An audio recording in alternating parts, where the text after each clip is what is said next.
Hola chicos, geografía 14. Ay.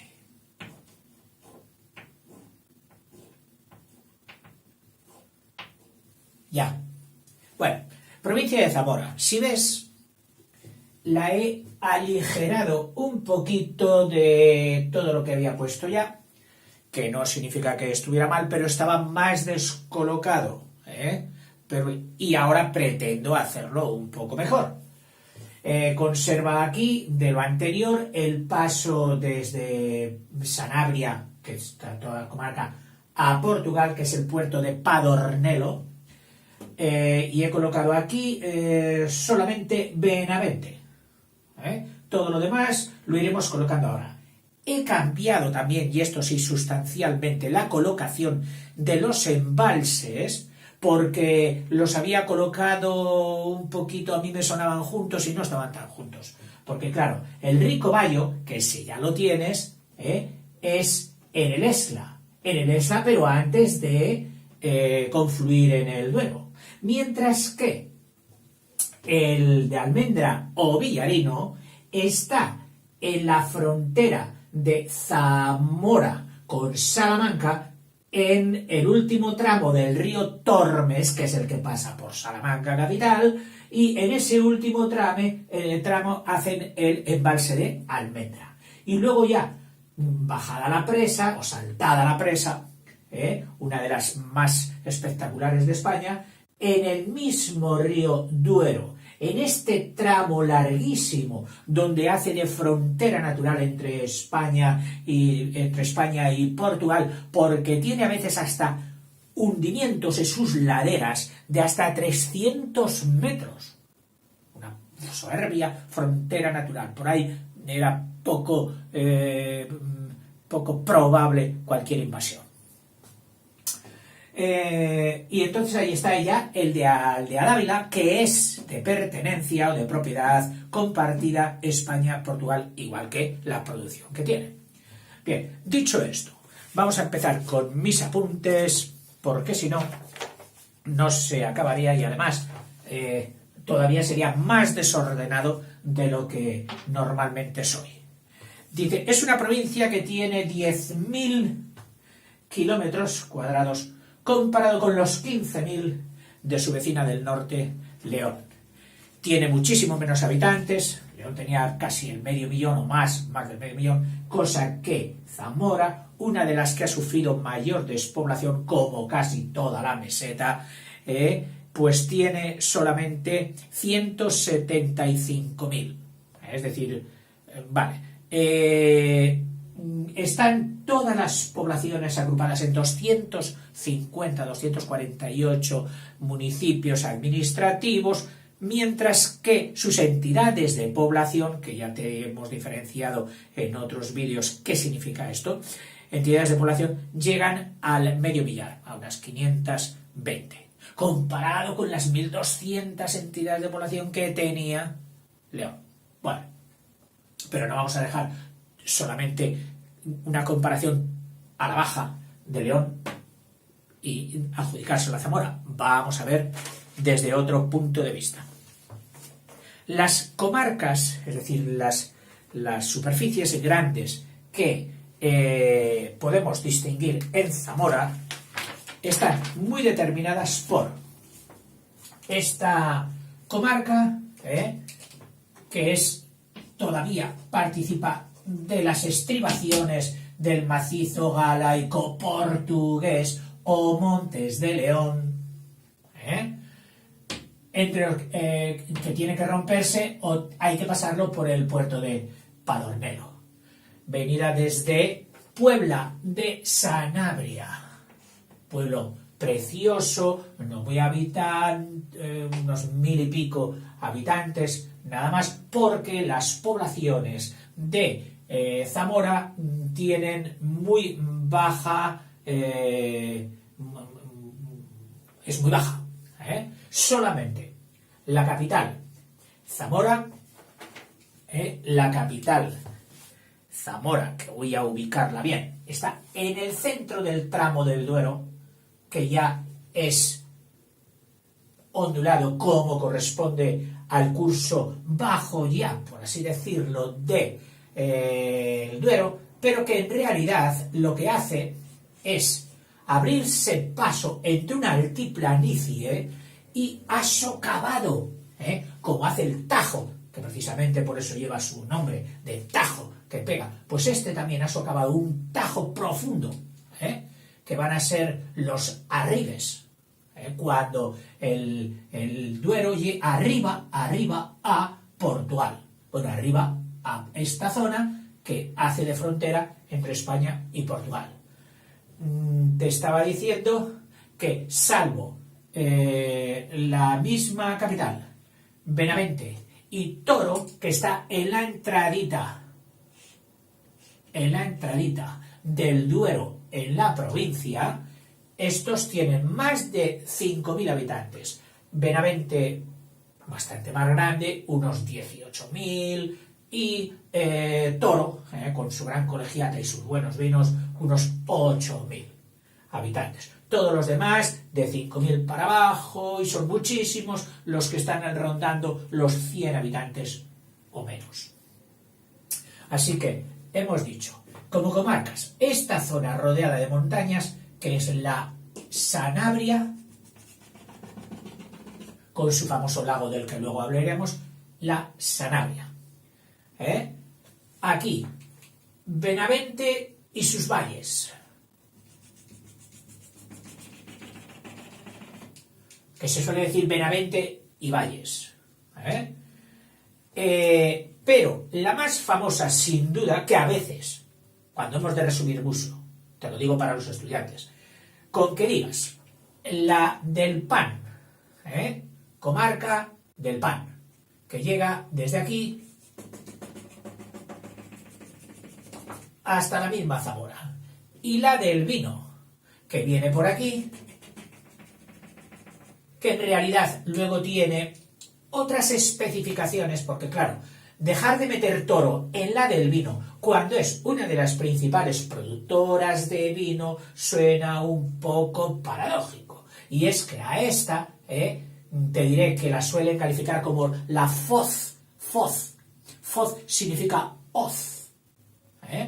La hoz, el instrumento eso, entonces muchas veces los ríos, al describir una curva profunda, se dice la hoz del Duero, en este caso, hoz con H, que sería la Foz de Toro. Pero bueno, nosotros, tierra del pan, tierra del vino, Benavente y valles, Sanabria. Y aquí hay otra, que es el Aliste, que toma así el nombre de su principal río. El Aliste, fronteriza con Portugal, y aquí este otro triángulo que se mete, una muy curiosa, yo la llamo la comarca de Piedra, donde la piedra es protagonista por sus batolitos, por sus construcciones, impresiona, que es el Sayago, o sea, Aliste, Sayago, Sanabria, Benavente y valles, tierra del pan, tierra del vino. Anda que no nos han salido comarcas, que te las voy a volver a repetir, y si te pregunto en el examen estos puntos, te los tomaré sobre este mapa, no sobre el anterior, para que lo tengas más claro. Vamos a ver. Sanabria, la 84. Sanabria con Puebla de Sanabria. La Sanabria. 85. La población. Con un bonito castillo donde los niños juegan al escondite perfectamente porque está muy arrimado a las casas y hay unos paseguidos entre ellos. Puebla de Sanabria. La 86. Vamos a poner Benavente y valles. Bueno, ponemos solo Benavente. Y entre paréntesis pondré para la comarca y valles. Benavente y Valles, la ciudad más populosa de Zamora. El Aliste,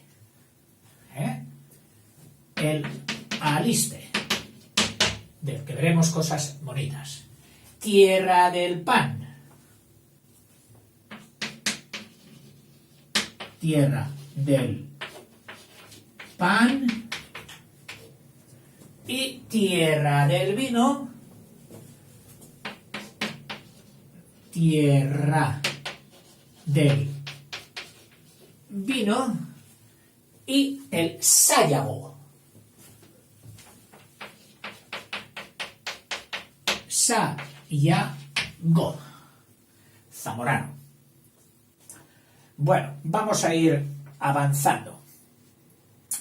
Esta tierra se reconquistó muy pronto a los árabes. Los árabes entraron en el 711, se expandieron rápidamente y en 5 o 10 años tenían toda la península, salvo esta zona de ahí de Galicia y Asturias, que conjuntamente se denominaba Asturias. Luego pasaron al Reino de León y al poco tiempo ya Zamora. Estamos hablando del año 754, es decir, 40 y pico años solamente desde la invasión árabe. Y a los 40 y pico años Zamora ya estaba conquistada a los árabes. Muy poco tiempo de influencia árabe. Por eso ahí las muestras de productos, monumentos, etcétera, árabes no son muy abundantes, por no decir casi nada. Salvo el recuerdo de cuando en el 900 y pico, casi llegando al 1000 ya, Almanzor, el gran capitán enorme, guerrero del califato de Córdoba, hizo una de sus razias por aquí y dejó destruida la ciudad. Y a partir de aquella destrucción, pues bueno, a volver a recuperarse. Y a partir de entonces es cuando obtiene su mayor esplendor casi hasta el reinado de los Reyes Católicos. Y a partir de ahí se desplazan los intereses políticos nacionales hacia otras zonas y empieza a bajar. En una bajada constante hasta que en el siglo ya últimos del 20-21 pues se ha hecho el ayornamiento de carreteras nuevas, etcétera, que ha no solo correspondido a Zamora, sino prácticamente a toda España. Se han cambiado también los puntos de interés, ya no se pone énfasis en el sector primario, de resucitar la agricultura. De hecho, hay muchos pueblos que están abandonados en cuanto a su agricultura. Y es curioso que desde estas laderas enormes cortadas a pico, ves toda la parte de Portugal cultivada, con viñas, con esto, con lo otro. Gente que trabaja, y en España está abandonada. Eso habría que estudiarlo, entrar en profundidad, las subvenciones, la despoblación, el poco rendimiento, la facilidad para encontrar trabajo y subsistencia en otros sectores, más que en el agrario. Todo eso es conjugable.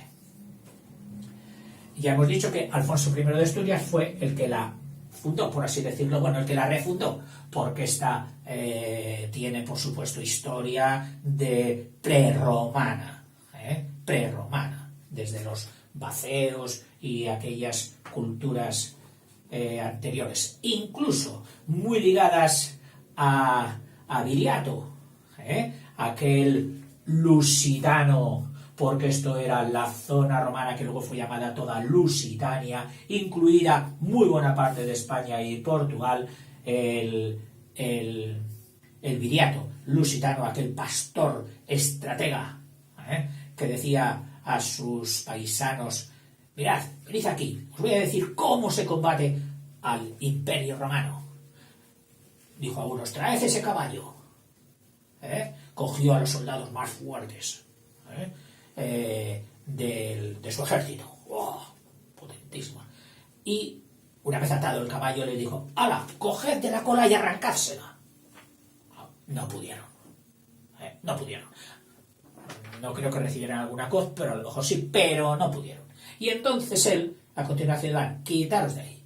Y entonces llegó allí al caballo y cogiéndole un pelo nada más, ya sabes que se llama una crin de caballo, ¡paf! Y la crin era arrancada. Esa crin, ese pelo, era arrancado. Luego cogió otro, crin. Dice: así se arranca la cola de un caballo. Así, con este sistema de subdivisión mínima, de batalla, de guerra, de estrategia, de escaramuza, lo que hoy llaman guerrillas, era como Viriato logró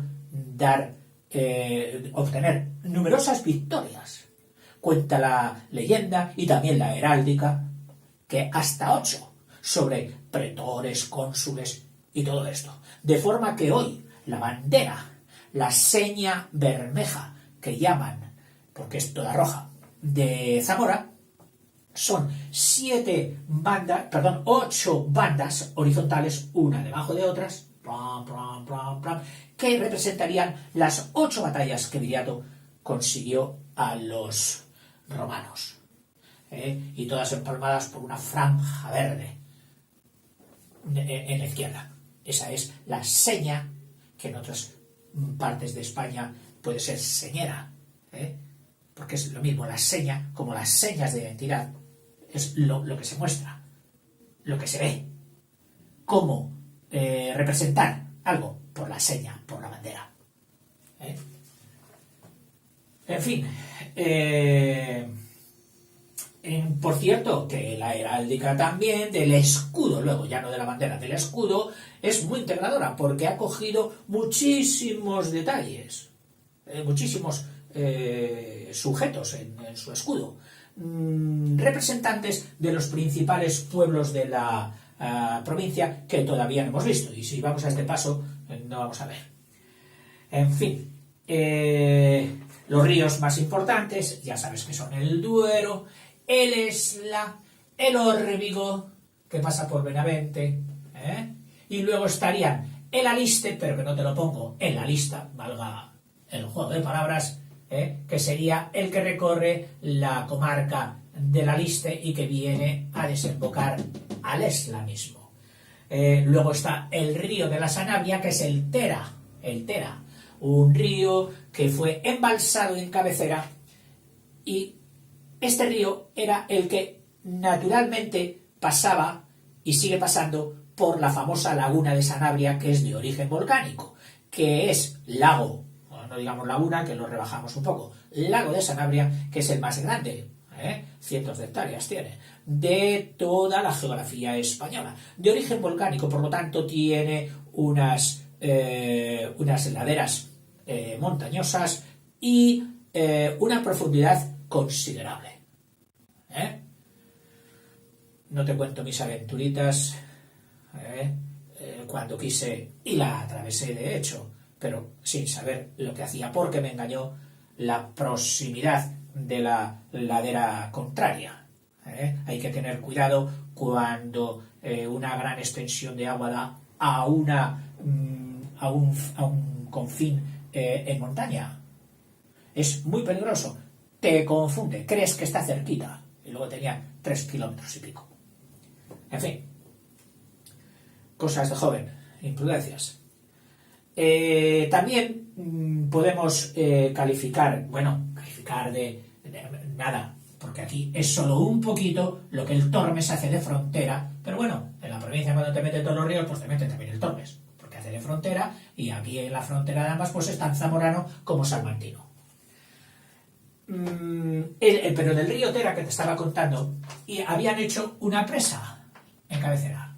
Esta presa falló cuando yo era niño, en 1956 me parece, bueno, y si no era año más, año menos, y debía tener unos 8 o 10 años, en el 56, y la masa de agua inundó la laguna, haciéndola desbordar y llevándose a un pueblo que estaba a la salida de ese río, que era Riva del Lago, orilla del lago, más fácil de acordarse, y se lo llevó. Murieron hasta 140 personas porque además fue todo de noche, de improviso. Vino el agua, ¡guau!, dantesco. Se llevó todo. Luego, más adelante, para conservar, digamos, y dar casa a las personas que se habían visto afectadas, se hizo otro nuevo riba del lago, en una ya de las orillas y un poquito más elevado. No en la desembocadura de la Laguna, sino en esto, riba del lago nuevo que soy. Es un punto hoy de visita, de excursión, de actividad acuática, de lanchas y cosas de estas, ¿no? Muy bonito el paisaje de riba del lago. Zamora también es tierra de pantanos y embalses, muchos, pero bueno, no vamos a entrar en todos.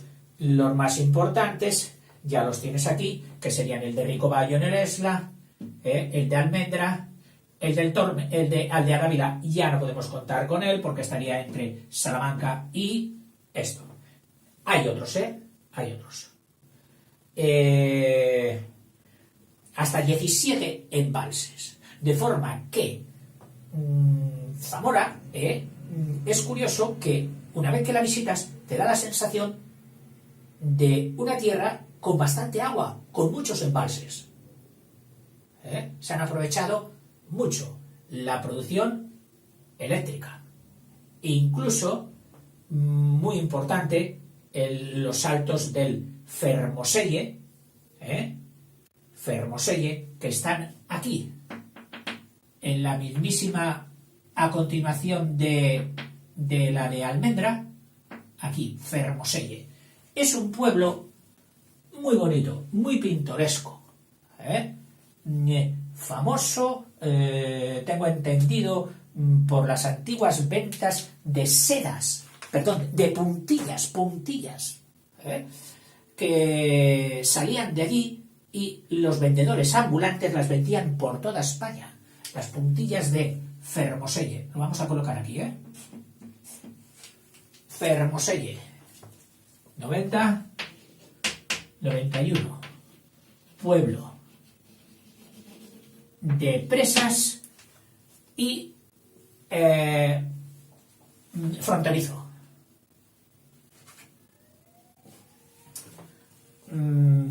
Más.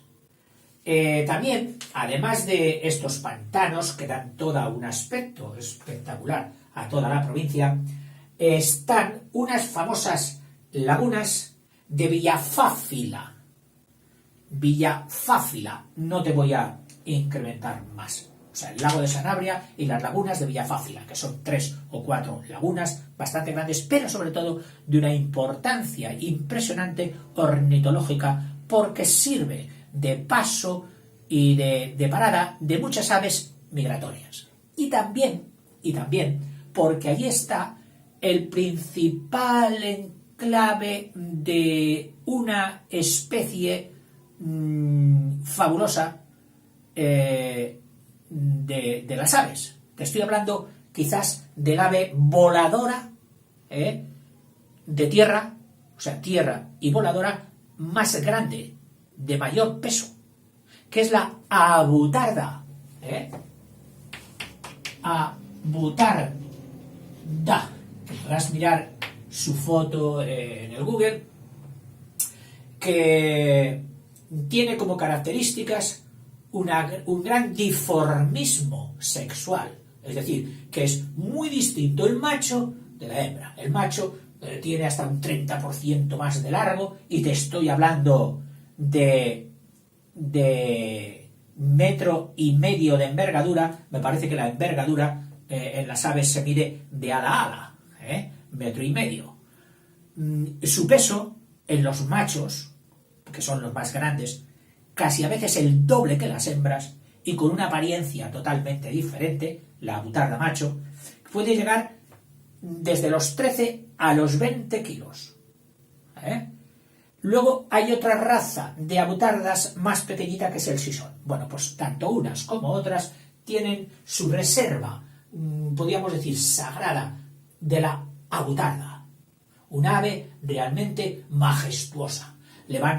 Se alimenta por supuesto, de lo de tierra, no es rapaz, es decir, no se alimenta por agilidad de otras aves, como la águila y todo esto. No. Su alimento tiene que conseguirlo en tierra, como lo conseguiría una gallina o un urogallo.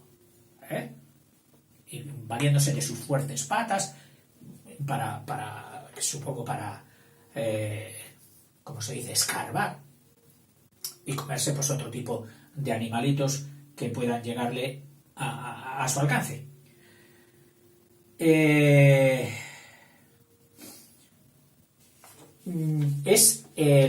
Ya digo que es el ave de mayor peso de las voladoras, del mayor peso. Posiblemente el cóndor y otras tengan más envergadura, pero no tanto peso como la butarda.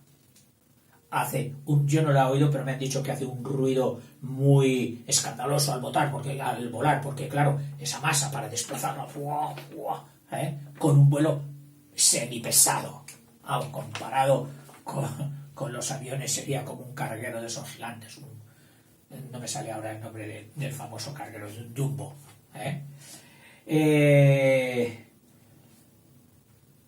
más diremos? A ver, en las cuestiones paleontológicas y todo esto que también hay, pues es famoso el dolmen de San Adrián, que es una especie de piedras ortoestáticas, es decir, puestas de pie, así, todas en redondel. Y luego, ya como mano del hombre, una iglesia visigótica preciosa, San Pedro de la Nave, que estaba en las tierras inundadas del Rico Valle. Y entonces la desplazaron piedra a piedra, la sacaron. Claro, es una maravilla del siglo VII, antes de que entraran los árabes en España. Y tenía los cánones prerrománicos, antes del románico llegado. Románico que hizo luego unas maravillas en toda la provincia, especialmente la catedral de Zamora, la catedral de Zamora. Espectacular, es la catedral más antigua de todas, también la más pequeña y románica, una de las grandes muestras del románico.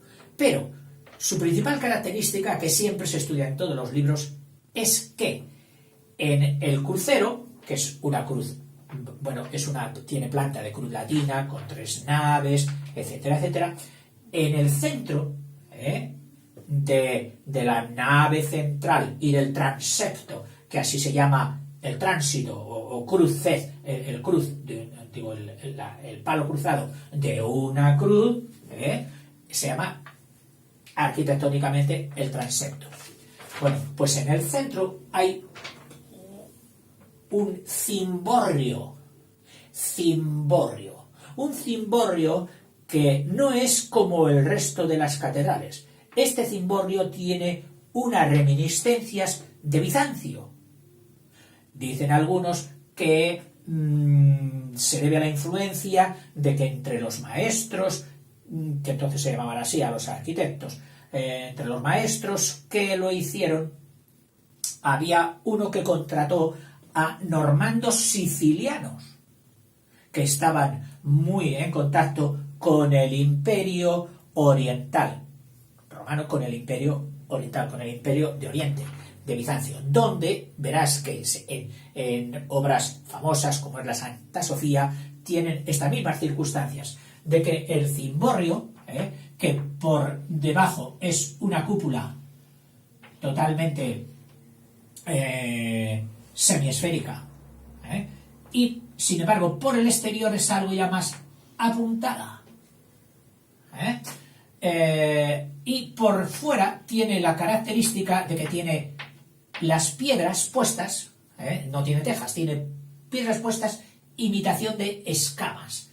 Estas luego venían apoyadas sobre una sección, sobre una parte de ventanas preciosas con arcos románicos maravillosos, muchas luces, hasta 16 ventanas tiene, y toda ella flanqueada de lo que llamaban a ver si me sale la palabra, porque gallá, es que eso, gallones.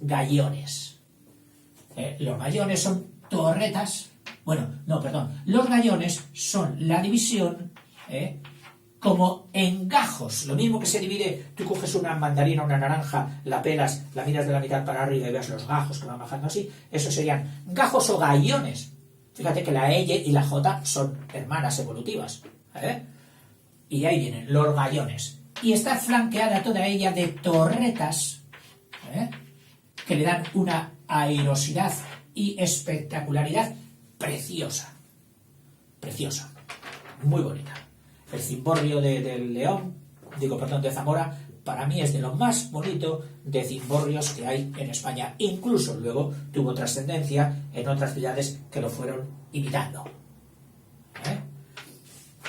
En concreto, pues la misma Colegiata de Toro, preciosa también, románica, imita un poquito también este cimborrio de la Catedral de Zamora. Las naves no se conservan lo que seguramente fue en principio, antes de las destrucciones y de las sucesivas derrumbes que tendría a lo largo del tiempo, que a buen seguro que eran de bóveda de cañón, pero hoy pues se han quedado en que las dos naves laterales secundarias están ya de crucería, pero no nervada, que es la propia de crucería, sino de arista, es decir, donde parece que es dividida en cuatro, o sea, toda una estancia, perdón, una superficie apoyada en cuatro columnas, y de cada una de las cuatro sale una arista apuntadita a el centro, pero arista nada más, es decir, un saliente lineal. Cosa que en la crucería, que es así, que es la que tiene ya, digamos, totalmente gótica, está en la nave central. En fin, estas catedrales son para verlas y extasiarse dentro y fuera de ellas. ¿Qué más diríamos de la catedral? Yo creo que hemos dicho ya lo más importante, aunque luego habrá cantidad de cosas y detalles, como en todas las catedrales, que son enciclopedias enormes y muy bonitas y muy valiosas. Y o de Nosti, una catedral, es que no está muy cuerdo. Aquellos que un día, por guerras religiosas o ideológicas, se atrevieron a quemar monumentos tan fabulosos como son las catedrales y las iglesias,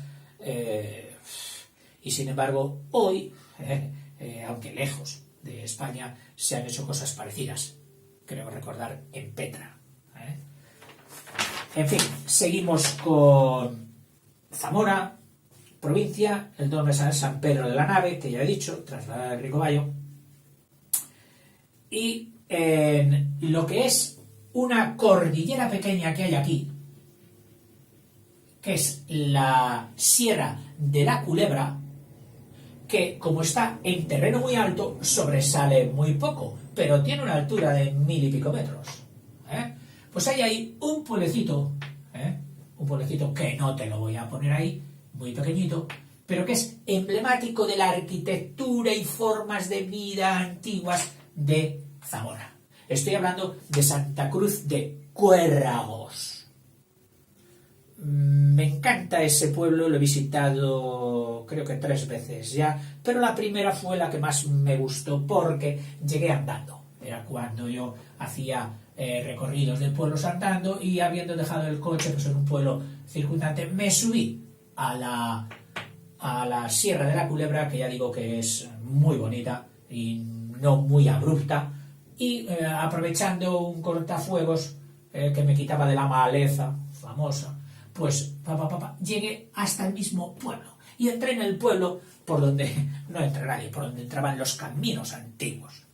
Algún paisano que me vio llegar me decía, con la mochila, ¿y este de dónde viene? Que no viene por la carretera como todo el mundo.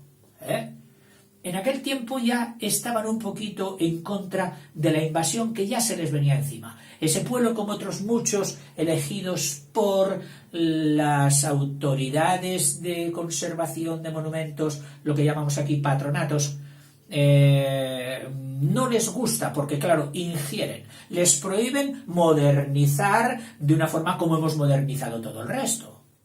Fíjate que esto se da también pues, con respecto a la agricultura, a talas, las controvertidas del Amazonas, etc. Bueno, pues lo mismo. Lo que hicimos todos, ahora no dejamos que lo hagan los siguientes porque, qué bonito, qué lástima lo que perdimos. Mira, todavía queda un trocito aquí. Que no lo hagan. Lo vamos a prohibir. Ahí hay mucho de positivo y mucho también de negativo. Y esto se ha dado en todas las comarcas y provincias españolas, donde el patronato ha cogido algún pueblo y ha dicho, ojito, como se restaura, como esto, dan ayudas, pero no lo suficiente. Y lo que más les molesta es que rompen su forma de vida y condenan a esos pueblos. Bueno, no condenan, hay quien dice que lo salvan, reduciéndole a un hotel o a un conjunto hotelero para visitantes. Bares, restaurantes, hostales, casas rurales para hospedaje, etc. Y ya la actividad que tenían antes del campo y todo esto, que ya era exigua, ya era residual, pues acaban todavía quitándola. En fin. En las fiestas y así como cosas curiosas está el zangarrón. Yo llegué a un pueblo, a Montamarta, y dije, voy a ver qué hay por aquí. Y me encontré con una estatua muy curiosa del zangarrón. Es un individuo de estos típico de los carnavales, con una gran careta, y que su misión es, pues, o bien asustar, o bien recibir los palos y la ira del pueblo, que lo mismo le pueden tirar tomates que cosas más duras. Y tienen que ir, el que lo lleva dentro del disfraz, tiene que ir pertrechado. Unas veces ya digo que son unas figuras, lo mismo, hechas para asustar, que hechas para que el pueblo les trayera. Recuerda un poquito de aquel sentimiento ancestral atávico, donde en la Biblia los israelitas ya cogían un macho cabrío, me parece que era, o una cabra, y le ponían las manos para que se llevase sus pecados, y luego la despeñaban como diciendo, una vez que esté ahí el saco de nuestros pecados, lo despeñamos, que muera, y ya nos hemos quedado libres de pecado. Que de esto todavía en España hubo algunos pueblos, no creo que quede ninguno ahora ya, donde se cogía la cabra y para despeñarla, como eran pueblos muy llanos, decían, pues la subimos a lo más alto y la tiramos. ¿Y qué era lo más alto? La torre de la iglesia. La cogían, la subían allí y la tiraban. La pobre. Y hoy en España ya es solo un recordatorio como de lo cafres que fuimos y de lo poco considerados y ecologistas que éramos en aquella época. La historia. Nosotros, de ahí no tenemos que sacar un sentimiento de superioridad nunca, sino al revés, de comprensión y sacar conclusiones de que el hombre, la historia, la cultura evoluciona. Y lo mismo que evolucionó de aquello a esto, hemos de estar preparados para que esto evolucione a lo otro. Es de mínima inteligencia, diría yo. Nada es fijo. El zangarrón. También, muy curioso, te hablé ya de los pendones, aquellas banderas con un palo, un asta enorme de hasta 13-14 metros, superando los 30 y tantos kilos. Bueno, pues hay una fiesta a la que yo acudí, fui parte, yo acompañaba, sacaba fotos, me lo pasé muy bien en las fiestas de Fariza, un pueblecito aquí en la confluencia, a ver, del Aliste no. Fariza ya estaba en los Arribes, es decir, ya por aquí, Fariza. Pues de 7 u 8 pueblos venían, cada uno traía su pendón, se reunían. Y era una fiesta que derivaba también en lo musical. Hay 2 instrumentos preciosos los dos. Uno, la flauta. Perdón, la gaita, perdón, gaita gallega. Bueno, gallega, pero que es propia de toda esta zona. Y aquí también. En Fariza. Venían de los gaiteros y cada uno tocaba sus melodías. La gaita tiene un sonido estridente, fuerte, muy penetrante en la campiña. Con razón, muchos países cogieron la gaita como instrumento de guerra. Acordaos de los típicos gaiteros de Escocia y compañía. Era un instrumento realmente de guerra. Yo me imagino las huestes de Viriato o de otros adelantando las gaitas delante del ejército. Tienen un poder intimidatorio, casi diría yo. Luego pueden tener melodías más dulces, como la típica muñeira gallega y esto, pero yo lo veía como un elemento en aquellas llanuras con aquellos batolitos de piedra, de granito, y pasando las gaitas con su estridencia, yo lo veía algo como bélico, como guerrero. Al revés, a su lado estaba la dulzaina, tipo flauta, que era más dulce, de mucha menos potencia.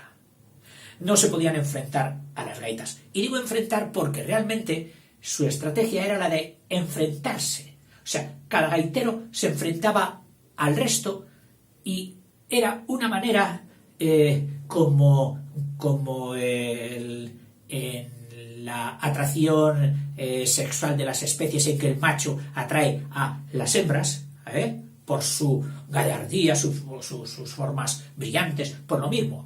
Estas gaitas y estas dulzainas hacían este efecto entre la multitud.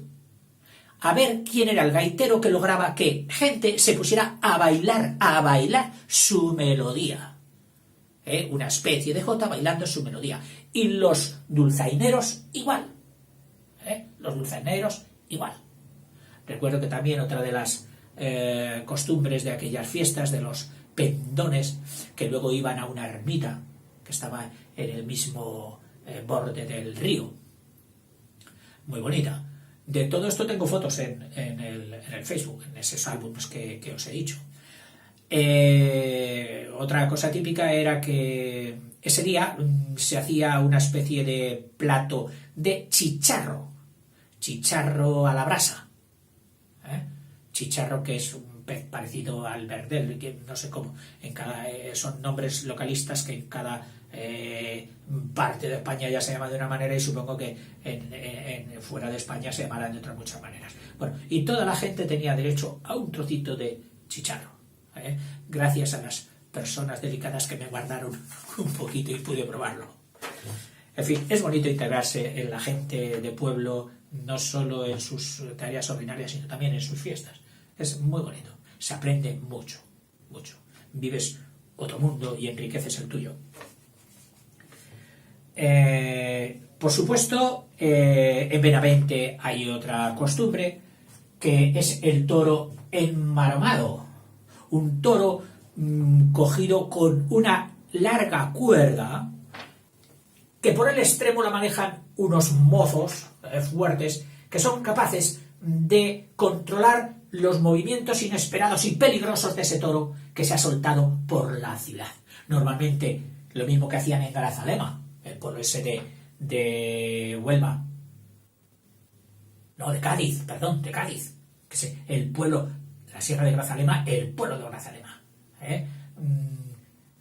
Lo sueltan desde lo alto del pueblo y lo van controlando, y la gente, pues todos se atreven en aquella esperanza de que si me veo en algún momento en apuros, sé que va a haber unas manos salvadoras que van a tirar del toro y no le van a dejar que llegue hasta mí. que lo desviarán. Claro, que a veces fallan en eso y te coge el toro. Y entonces es muy peligroso. Así me lo contaba el paisano que me contaba la costumbre, que a él lo tuvo como su principal diversión todos los años, hasta que un año le cogió, le lanzó por los aires mientras estaban sus hijas y su mujer en los balcones viéndole. Y desde entonces dice, no he vuelto a salir nunca. Bueno, pues el toro embaromado de Benavente es otra de las zonas. Los encierros también, famosos en algunos otros pueblos, y sobre todo la Semana Santa. Semana Santa de Zamora es impresionante, preciosa, típica castellana de silencio, de recogimiento, espectacular, pasando por las calles viejas de la ciudad empedradas con arcos románicos, visitando las iglesias románicas numerosas que hay en la mismísima capital. Muy bonito, digno de verse. También hay una Semana Santa que es muy curiosa, por si quisieran, y conservada desde el siglo XVI o XV, casi sin inmutar. Son como pequeños autos sacramentales. Me estoy acordando ahora de otro, pero bueno, no quiero hacer fuerza para que no me salga. Digo que son como autos sacramentales donde hay unos libretos, unas músicas, unos personajes con un oficio fijo y todo desenvolviendo una función muy bien tramada y sobre todo de un sabor antiguo impresionante. Es la semana de aquí en el Aliste, de Bercianos de Aliste, la Semana Santa, donde todo el pueblo se dirige y en un crucifijo lo desclavan. Bajan al Cristo de la cruz, lo desclavan y lo llevan en procesión cantando un tétrico miserere. Más tétrico casi que el que oyó el compositor alemán de la leyenda de Becker en su famoso miserere. Muy bonito. En fin, seguramente que todavía de Zamora se me olvidan cantidad de cosas. No sé si te dije ya, porque en esas digresiones pues voy mezclando zonas y todo esto, que hay una zona que me llamó la atención aquí entre el Aliste y el Sayago y el Aliste, de construcción de unas piedras gigantes en las casas, y que todavía conservaban las técnicas de elevarlas y manejarlas mediante palos, mediante palancas. Un solo hombre. Impresionante. Zamora, la que cuentan, o dice el refrán, que no se ganó en una hora. Cuando tú tienes la impaciencia, es que va a tardar mucho, es que tal. Oye, chico, Zamora no se ganó en una hora. Las cosas importantes de calado se corresponden con tiempos dilatados de esfuerzo y perseverancia. Y es lo que estamos haciendo nosotros. Aunque mi afán es que no te resulte esa perseverancia, no te resulte aburrida. No sé si lo estoy consiguiendo. Venga, hasta luego, chicos.